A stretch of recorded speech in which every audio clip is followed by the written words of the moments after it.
तो UFC 285 ख़त्म हो चुका है और ये one of the biggest events था UFC का इस साल का। तो आपने कभी ना कभी ये वंडर ज़रूर करा होगा कि UFC अपने फाइटर्स को कितना पैसा पे करती है या UFC फाइटर्स कितना पैसा कमाते हैं। तो इस वीडियो में हम उसके बारे में ही बात करें। तो देखो, सबसे पहले चीज़ तो ये कि UFC दुनिया की सबसे बड़ी ऑर्गेनाइजेशन है MMA के अंदर। इससे बड़ी ऑर्गेनाइजेशन कोई नहीं है, लेकिन ये बहुत ही नटोरियसली फेमस है कि ये फाइटर्स को बहुत कम पैसा देती है और फाइटर्स को यूजुअली उतना पैसा नहीं मिलता है। तो जो भी मैं नंबर्स यहाँ पे तुमको दिखाऊंगा वो डॉलर्स में होंगी। तो डॉलर्स में तुम अगर इंडियन रुपी में जो हमारी ऑडियंस है हम अगर कंपेयर करेंगे तो ऑब्वियसली ज़्यादा होगा, क्योंकि डॉलर्स का इंडिया में रेट कंपेयर करोगे तो 80 रुपीज़ का $1 आता है। तो डेफिनेटली इंडिया में वो वैल्यू बहुत ज़्यादा लगेगी, बट वो यूएस वाले जो फाइटर्स होते हैं और जो यूएस में रहते हैं उनके हिसाब से वो कम पैसे होते हैं, उतनी ज़्यादा पेमेंट। तो पहले अब हम बात करते हैं कि UFC पैसे कैसे कमाती है। ये मेजरली दो तरीके से पैसे कमाती है। ध्यान देना, मैं यहाँ पे बोल रहा हूँ UFC कैसे पैसे कमा रही है। मैं यहाँ पर अभी फाइटर्स की बात नहीं कर रहा, मैं मेजरली यहाँ पर UFC कैसे पैसे कमाती है उसका तरीका तुम्हें बताने वाला। दो टाइप से जो UFC पैसे कमाती है वो है, एक स्टेडियम्स में टिकट्स बिकवा के। ऑब्वियसली जो लोग फाइट देखने आते हैं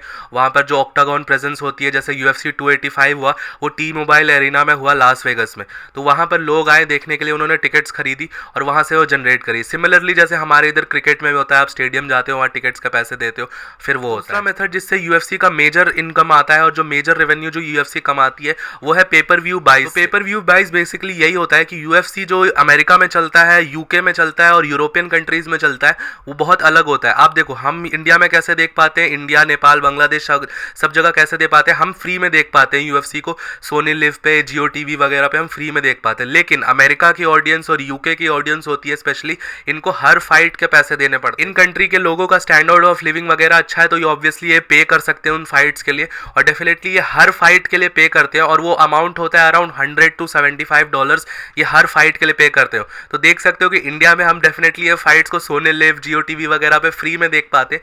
वही वो सेम फाइट्स देखने के लिए उनको हर फाइट के लिए, जैसे UFC 285 के लिए $75, UFC 286 के लिए $75, हर पेपर व्यू के लिए उनको $75 अलग से देने। सिमिलरली हम यहाँ अपने कंट्री में भी बात करें तो जैसे अगर हमें IPL देखना होता है तो हमें हॉटस्टार का एक सब्सक्रिप्शन लेना पड़ता है जो कि 500-600 रुपए का आता है। सिमिलरली वहाँ उनको ESPN का सब्सक्रिप्शन लेना पड़ता है और उसके अंदर पेपर व्यू उसको बाई करना पड़ता है। तो सेम एक काइंड ऑफ सेम स्ट्रक्चर है, पूरा सेम नहीं है बट थोड़ा पेपर व्यू मॉडल ऐसा ही चलता है। ये पेपर व्यू मॉडल के ऊपर एक अलग से वीडियो में बना दूंगा आप सबको एक्सप्लेन करते हुए कि ये एक्चुअली में काम कैसे करता है और ऐसा क्यों करा हुआ है UFC ने। तो ये किसी दूसरे वीडियो का टॉपिक है। अभी बात करते हैं UFC 285 में फाइटर्स ने कितना पैसा कमाया। तो देखिए, सबसे पहली चीज जो मैंने मेंशन करी थी यहाँ पर स्टेडियम के जो टिकट्स बेच के UFC ने पैसे कमाए हैं वो है अराउंड $12 मिलियन UFC ने कमाया। One of the most highest कमाया है UFC ने। $12 मिलियन सिर्फ टिकट्स की रेवेन्यू से कमाया है। एक टिकट की रेंज अगर आपको UFC 285 स्टेडियम में देखने जाना है तो अराउंड $300 से $1000, $10,000 तक भी जा रहा था उसका प्राइस। तो डेफिनेटली ये वहाँ के टिकट्स UFC के इवेंट्स की बहुत ज़्यादा महंगी है। और ये जो टिकट का रेवेन्यू होता है ये भी UFC फाइटर्स के साथ शेयर करती है। और आपको लग रहा होगा कि सारे फाइटर्स के साथ शेयर करती है, तो ऐसा नहीं है। ये फाइटर्स के साथ शेयर करती है सिर्फ उन फाइटर्स के साथ जो मेन इवेंट में होते हैं या वो चैंपियन होते हैं या वो बहुत फेमस फाइटर्स होते हैं। और जो पेपर व्यू बाइज तुम्हें मैंने बताए थे जो कि UFC सेल करती है $100, $75 में, उसका भी कुछ हिस्सा फाइटर्स को जाता है। जो मेन इवेंट में जो चैंपियंस वगैरह होते हैं उसको UFC उसका भी हिस्सा देती है as a paper view point करके। वो कुछ होता है उनका सिस्टम, उसके हिसाब से वो फाइटर्स को पे कर। मैं स्क्रीन पर एक चार्ट दिखाने वाला हूँ जिसमें सारी पेमेंट्स के बारे में तुम्हें डिटेल दिखेंगी। तो यहाँ पर तुम देख सकते हो कि UFC में फाइटर्स को कैसे पे किया जाता है। यहाँ पर फाइटर नेम में आप देख लो जॉन जोन्स है। उसका जो बेसिक सैलरी है जो फाइट के टाइम पे उसको सेट करके दिया गया था वो है $3 मिलियन।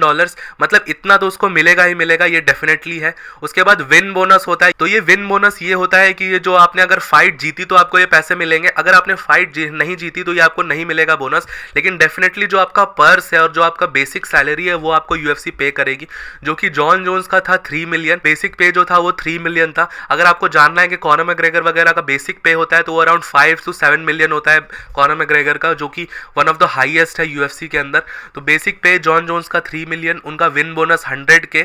स्पॉन्सरशिप वो है जैसे कि वेनम पूरी तरह से स्पॉन्सर करती है UFC को, तो वेनम का पूरा वो ड्रेस होता है तो वो 42K उसका मिला। और ये सारी डॉलर्स के अंदर है। और अब यहाँ पर आ रहा है पोटेंशियल बोनस। तो बोनस किस चीज से है, यहाँ $4 मिलियन, यहाँ पे $4 मिलियन आप बेसिकली बोनस देख सकते हो उस चीज का जो कि मैंने आपको बताया, जो कि स्टेडियम की टिकट से कुछ हिस्सा फाइटर्स को दिया जाएगा और जो ऑनलाइन पेपर व्यू बाइज हुए उससे कुछ हिस्सा मिला के फाइटर को कितने पैसे दिए जाएंगे।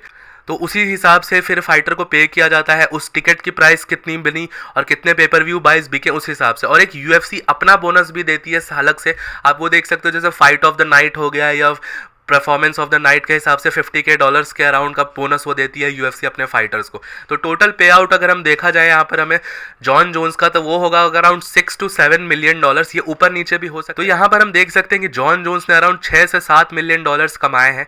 आप यहाँ पर देख सकते हो कि ये नंबर थोड़ा ऊपर भी हो सकता है, थोड़ा नीचे भी हो सकता है, क्योंकि देख सकते हो यूएफसी सिर्फ उस चीज़ का डेटा निकालती है कि उसने टिकट्स में कितने पैसे कमाए, उसने पेपर व्यू वाइज कितने हुए, उसके इवेंट्स कितने लोगों ने खरीदा ऑनलाइन देखने के लिए, तो वो सारी चीज़ों को डिटेल्स यूएफसी नहीं निकाल सकती, उसका बस अंदाजा ये लगाया जाता है। तो उस हिसाब से ही ये जो फाइट का यूएफसी का जो पोटेंशियल बोनस यहाँ पे दिख रहा था चार्ट में आप सबको, वो उसी हिसाब से लगाया गया है, थोड़ा ऊपर नीचे हो सकता है इसका। जॉन जोन्स ने अराउंड $6 मिलियन कमाए। अगर $6 मिलियन को आप इंडियन रुपी में कन्वर्ट करोगे, और $1 मिलियन इंडियन रुपीज में होते हैं अराउंड 8 करोड़ रुपए, तो अगर इसको 8 को 6 टाइम्स मल्टीप्लाई कर देंगे तो अराउंड होगा 40, तो 45 से 50 करोड़ के अराउंड की इनकम हुई है यहाँ पर जॉन जोन्स की। क्योंकि वो इतने बड़े सुपरस्टार है, तो आप ऐसा मत समझो कि सारे फाइटर्स को या सारे चैंपियंस को इतने ज़्यादा पैसे मिलते हैं।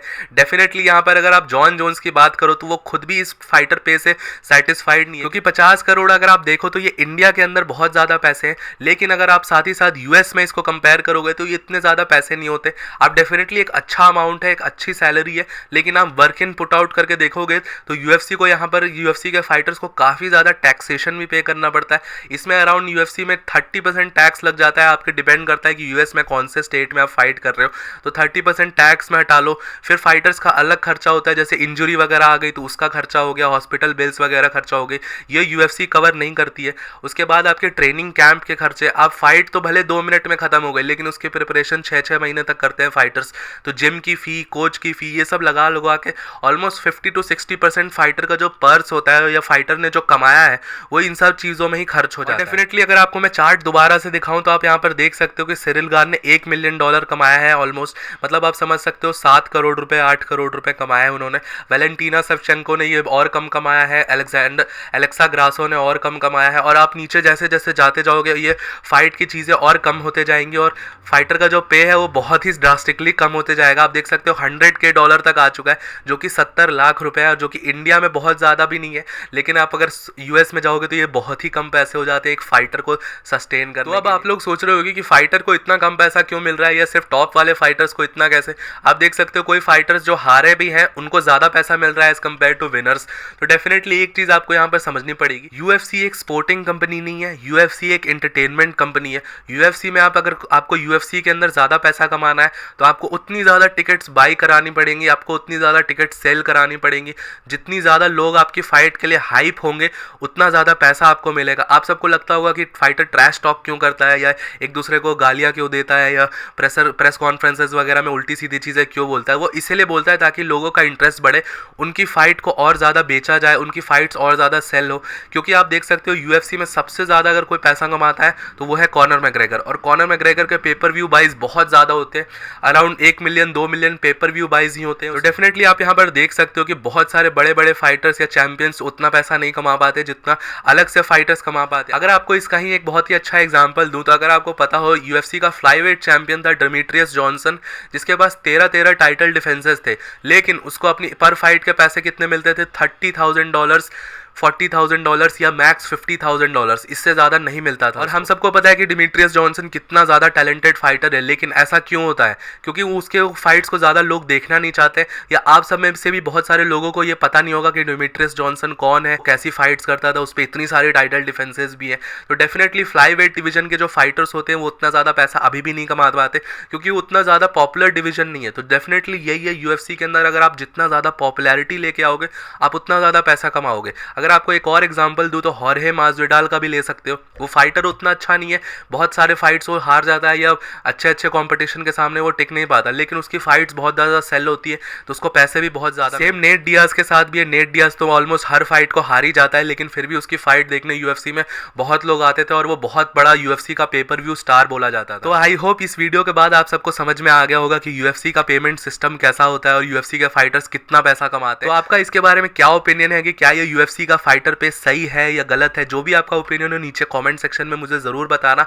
और तब तक के लिए अगर तुम्हें UFC 286 से रिगार्डिंग वीडियोस देखनी है और उसके बारे में और जानना है, जिसमें लियोन एडवर्ड्स और उस्मान फाइट करने वाले हैं दोबारा से वेल्टरवेट टाइटल के लिए, तो डेफिनेटली ये वाला वीडियो मेरा यहाँ पे क्लिक करके चेकआउट कर देना। इसमें मैंने पूरा अच्छा से एक्सप्लेन कर दिया UFC 286 के मेन इवेंट के बारे में। मेरे चैनल की वीडियोस तुम्हें देखना पसंद आ रहा है, UFC का हिंदी में कंटेंट देखना पसंद करते हो, तो डेफिनेटली चैनल को सब्सक्राइब कर देना, बेल आइकन को भी प्रेस कर देना, वीडियोस को भी लाइक कर देना। टिल देन मिलता हूँ आप सबको नेक्स्ट वीडियो में। Bye bye.